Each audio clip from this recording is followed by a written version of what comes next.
For Crimson Startup, this was my second time around, and I've been in a local TV station since I was 16 years old. And one of the things that was very important for this time around was to make sure that we really looked at the customer discovery of who would be using the product of the news call. And so one of the ways we started was with another student helping me try to figure out what questions we should ask the general population. Pretty quickly we found out from this session that we wanted to focus on out-of-town students and how they got their news. And so that's kind of where we started, and that's where we spent the last 5 weeks trying to figure out how they use news and how they could possibly use the news call. So in College Town, we define the target audience as the out-of-town student. So we try to talk with them more to get more insight for the value that we want to do for our project.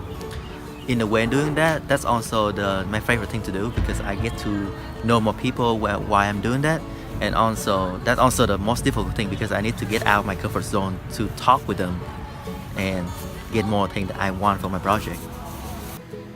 So one of the things that we tried to do is to really pin down how people use and consume local news.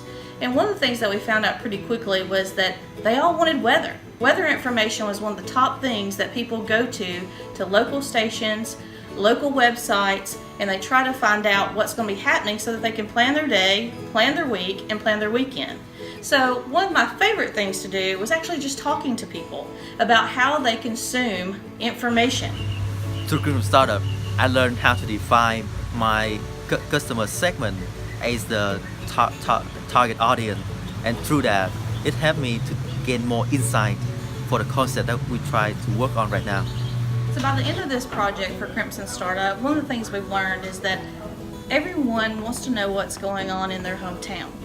So one of the things that we're going to continue to look at is how do you end up developing a product like this that would tie everyone into looking for local news from where they are and using it on a smartphone device.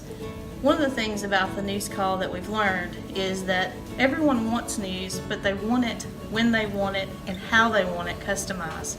So we're going to continue to look at this question, and we're going to continue to try to find the answers to how people consume local news and how they're going to do it for the future. Through the research in Crimson Startup, we know that out-of-town students are always looking for news, and also the news from their hometown. They want to stay up to date with their hometown news, but only for what they're interested in. We hope to eventually get this idea on the way to the bank.